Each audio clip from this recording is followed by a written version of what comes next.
Hello friends. एक बार फिर से स्वागत है मेरे यूट्यूब चैनल अध्ययन हिंदी वाहिता में।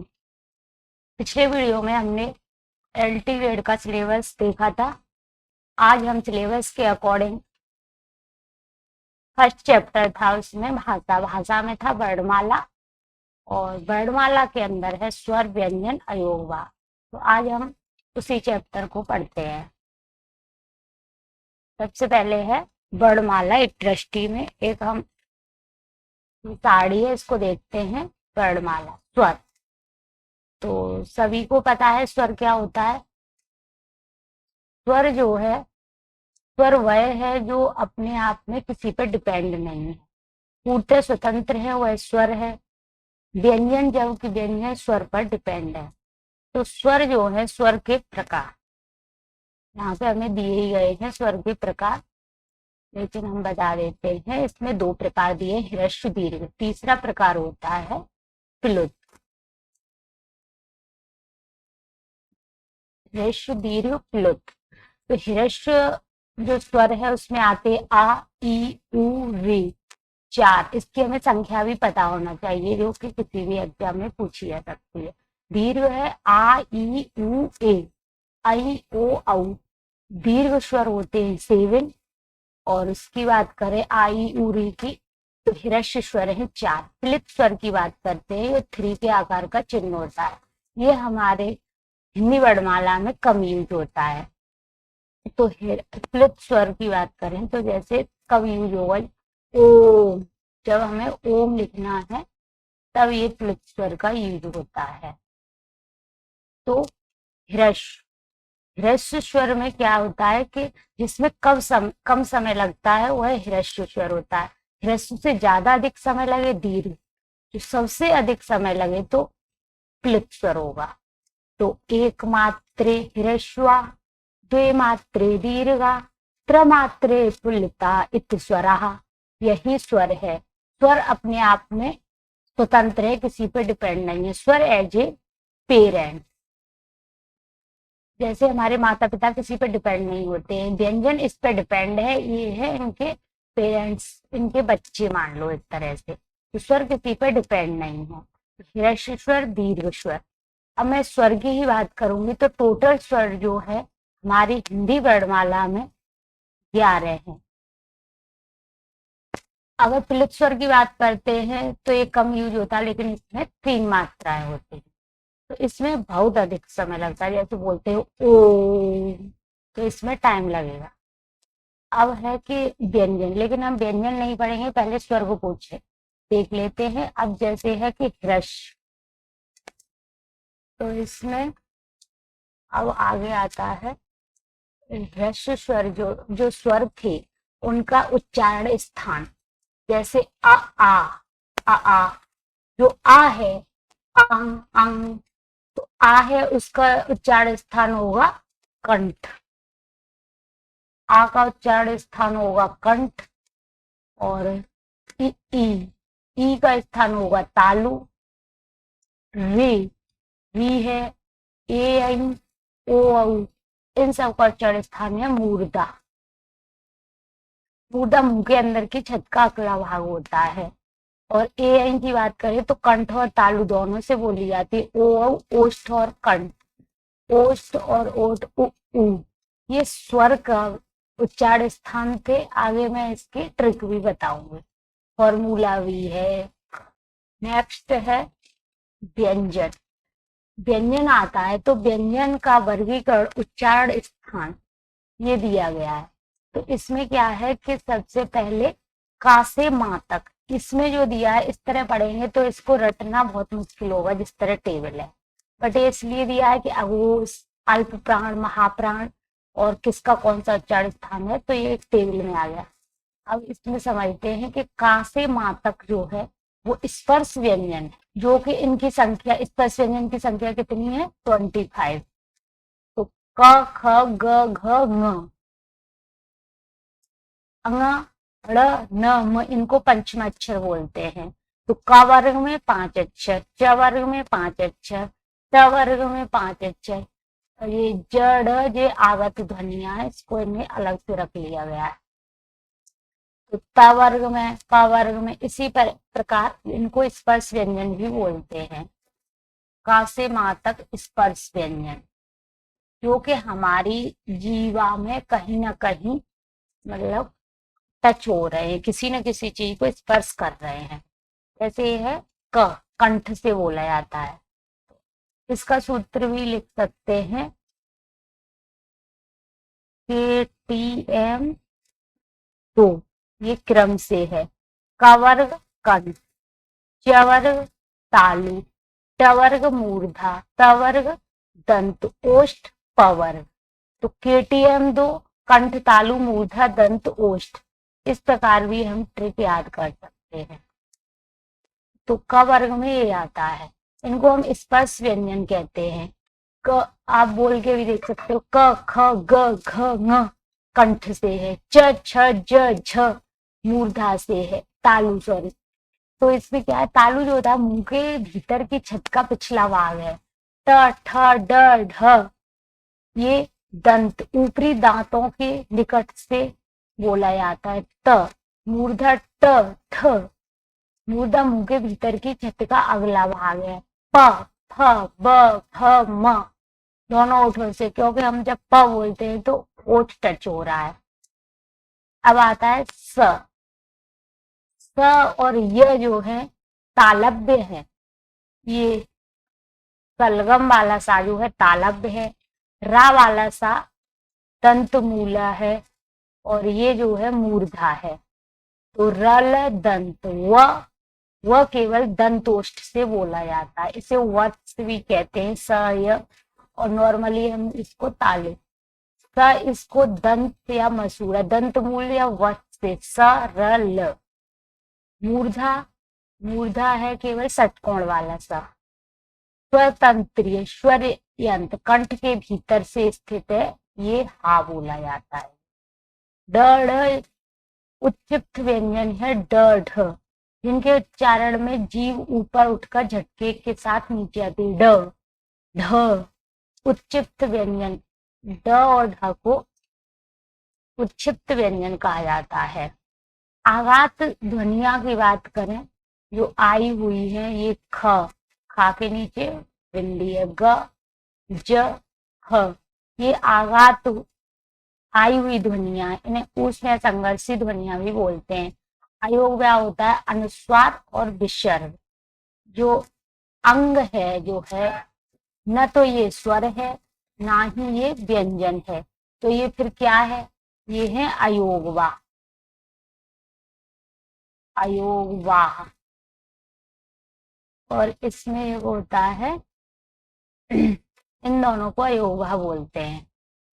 अब हम बात करते, इसमें है अल्प प्राण और अघोष सघोष। तो मैं यहाँ पे बात कर लेती हूँ अल्प प्राण की। सबसे पहले अल्प प्राण में क्या होता है, इस तरह हम टेबल याद करेंगे तो हमें दिक्कत होगी। इसको बोलते हैं 1, इसको 2, 3, 4, ये 5। तो जो 1 और 3, 5 जो होगा वो है अल्प प्राण। क ग ng, तो एक छोड़ के हम 1 ऐसे हम कर सकते हैं, 1, 3, 5 अल्प प्राण। अगर हम यहीं पे 2 और 4 की बात करें तो ये महाप्राण।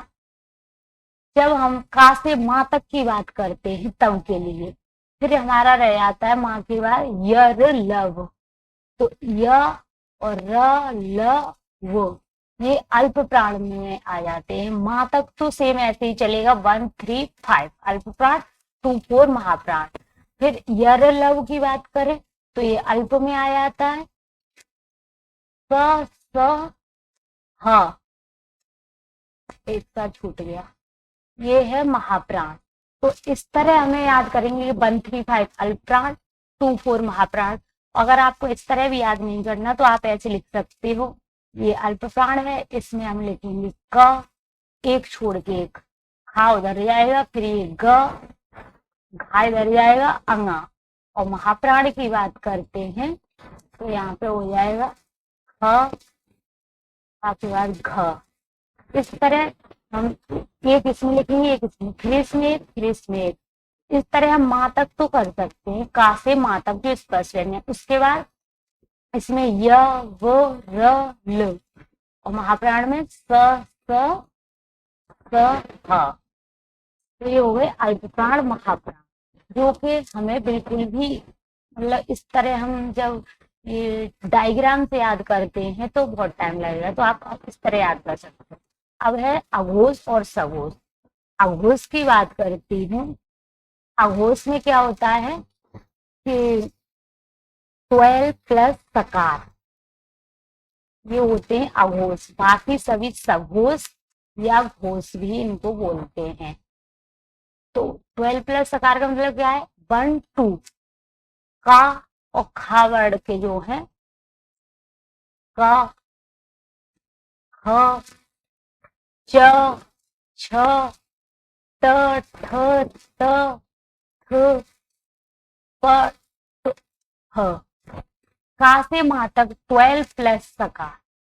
का से माँ तक स्पर्श व्यंजनों की बात की जा रही है। का से माँ तक, तो ये जो का वाली साड़ी और खा वाली पूरी ले लेंगे, और सकार, सकार का मतलब है तीनों सा, स। तो ये हो जाएगा अघोष, जिसमें है का और ख, और ये है सकार, स तीनों सा आएंगे, और बाकी जो भी बचा है वो सघोष होता है। चाहे हमारे स्वर हो, इसके अलावा जो भी शब्द इसमें आएगा, व्यंजन हो, स्वर हो, वो सभी सघोष। इसमें सारे स्वर हैं, बाकी सभी व्यंजन। 12 के अलावा जो भी व्यंजन होंगे वो सघोष में आएंगे। इस प्रकार ये तो हो गया व्यंजन की परिभाषा। और व्यंजन जो है अकेले कभी नहीं आ सकता, जैसे स्वर की सहायता से ही व्यंजन आते हैं, जैसे क। तो क हमें अकेला दिख रहा है, लेकिन ये पूरा क होता है, क धन अ, इससे बनता है क। तो ये होता है क। अगर हम यहाँ पे स्वर की बात करते हैं, तो स्वर की मूल रूप से परिभाषा कह सकते हैं कि जिन वर्णों में उच्चारण बिना किसी अवरोध के तथा बिना किसी दूसरे वर्ड की सहायता से होता है, उन्हें हम स्वर कहते हैं। ये किसी की सहायता नहीं लेते हैं, तो ये स्वर अपने आप में स्वतंत्र है। स्वतंत्र होगा, स्वर होगा। ह्रस्व स्वर होता है जिसमें कम समय लगता है, दीर्घ स्वर उससे भी अधिक समय। ह्रस्व स्वर को ही हम मूल स्वर भी कहते हैं, मूल स्वर। दीर्घ स्वर तो सबको पता ही है, जो आ ई उ, जो बड़ा बड़ा दीर्घ, ई उ ए। आगत स्वर, आगत स्वर कहीं जो हमारे यहाँ पे कहीं दूसरी जगह से आए, ये आगत स्वर है। आगत जो कहीं से लिया गया। अग्र स्वर की बात करें तो अग्र, अग्र स्वर में आती है ई, ई, ए, ऐ। छोटी बड़ी, छोटी है, छोटी बड़ी है।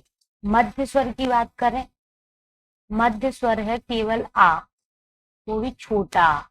पश्च स्वर, पश्च स्वर में आ जाता है बड़ा आ, ऊ, बड़ा ऊ, ओ, औ और आओ। ये होता है, ये आगत स्वर, ये अग्र स्वर, ये मध्य स्वर, ये पश्च स्वर। पश्च स्वर, इनकी संख्या भी पूछी जाती है कि पश्च स्वर में कितने हैं, तो ये है 2 4 6।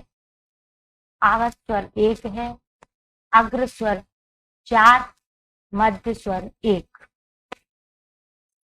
अब हम बात करते हैं समृद्ध स्वर की। तो समृद्ध स्वर जो होता है वो है समृद्ध स्वर। समृद्ध स्वर में ई उ, जो बड़ी ई होगी बड़ा ऊ। अर्ध समृद्ध में छोटी ई, छोटा ऊ। अर्ध, अगर अर्ध लग जाएगी तो छोटे हो जाएंगे। अर्ध संवृत, और केवल संवृत स्वर की बात की जाएगी तो ई उ, अर्ध की बात की जाएगी तो ई उ। इसी प्रकार है विव्रत। अब हम विव्रत स्वर की बात करेंगे तो इसमें हो जाएगा बड़ा आ, बड़ी ए, बड़ी ओ का बाद औ। अर्ध विव्रत की बात करते हैं, अर्ध विव्रत। अर्ध विव्रत में क्या है कि छोटी ए, छोटा आ, छोटा ओ, इसमें बड़ा हो और अंग। जहां पे ये मान के चलो, जैसे यहाँ पे था कि संवृत, तो बड़ी ही बड़ी हो, अर्ध लग जाएगा तो छोटा हो जाएगा। यहाँ पे भी यही है, विव्रत में आ ए औ, तो अर्ध लग गया तो ये छोटा हो गया। इस प्रकार अब आता है कि पूछेगा कि व्यंजनों की संख्या कितनी है। तो व्यंजन हिंदी वर्णमाला में है 41, स्वर 11 है। स्पर्श व्यंजन का से माँ तक 25 है और 2 और हो जाते हैं डढ़, जो नीचे पॉइंट लगा रहता है, तो उसमें हो जाते हैं 25 और 2 27। ये है स्पर्श व्यंजन। अंतस्थ व्यंजन की बात करते हैं। अंतस्थ व्यंजन, अंतस्थ व्यंजन में आता है 4, यवरल, रल। ऊष्म व्यंजन 4, ऊष्म व्यंजन होते हैं 4, जो उसमें है स, स, स, ह। ये है ऊष्म व्यंजन। नेक्स्ट बात करते हैं कि आगत व्यंजनों की संख्या। आगत व्यंजन जो है, आगत व्यंजन 2 है, अंग और अंग। संयुक्त व्यंजन 4 हैं, जो कि क्षेत्र, ज्ञान और श्री। क्षेत्र, ज्ञान, श्र का वर्ग में क ख ग, ये तो पता ही है, जो अभी बताए थे। अर्ध स्वर होते हैं यव, लुंठित आर। लुंठित जो है, लुंठित वर्ण रा को बोलते हैं। पार्श्विक लाल होता है, पार्श्विक वर्ण जो है ल है। और है इसमें ऊष्म व्यंजन नासिक यंगमणनम होता है। इसमें जो दिया है यंगमणनम, ये नासिक है, जो कि यहाँ पे लिखा है, ये नासिक इतना पूरा नासिक व्यंजन। स ऊष्म व्यंजन है। अगर हम 6 की बात करें, टोटल 52 वर्ण होते हैं वर्णमाला में, 52। अगर हम 6 की बात करते हैं तो क धन सा से मिलकर बनता है 6। इसमें आ भी बोल सकते हैं। अयोगवाह, अयोगवाह की बात करते हैं। अयोगवाह, अयोगवाह में क्या है, अंग और अंग है। 2 वर्ण अयोगवाह में आते हैं। ये तो ना तो ये स्वर है, ना ही ये व्यंजन है। आगत ध्वनिया का स्पर्शी क ख जफ, अयोगवाह अनुस्वार और विसर्ग को ही अयोगवाह कहते हैं। हिंदी वर्णमाला में कुल स्वरों की संख्या 11 है, जो कि सबको पता ही हुआ। दंतोष्ठ व्यंजन है, स्वर इंद्रिय व्यंजन है। इसमें आप अगर एक फिगर के हिसाब से देख सकते हो, तो आप देख सकते हो जैसे मूर्धा है, तो मूर्धा में क्या क्या आता है, री, टवर्ग, स। तालु की बात करें तो तालव्य या तालु, इसमें ई चवर्ग यस, यचु यसा नाम। इसे ये फॉर्मूले से याद करते, यचु यसा नाम, यसा नाम, यचु यसा नाम तालु। ऋतु रसाणाम मूर्धा, ऋतु रसाणाम ऋतु रसाड़ा मूर्धा। कंठ तालु ए ऐ। कंठ ओष्ठ आ अंग है क वर्ग ह। ओ औ और की बात करें तो ओष्ठ और कंठ से, यहाँ पे हमें ये भी दिया है कौन सा कहाँ से निकलता है। ओष्ठ और ओठ की बात करें तो ये उ और पवर। दंत ओष्ठ व, दंत ओष्ठ से बोला जाता है व, वर्तकार। दंत तवर्ग और श। नासिका है नासिक यंगमण नम, ये है नासिका। Okay, thank you. अगर मेरा वीडियो अच्छा लगे तो लाइक कमेंट शेयर जरूर करें।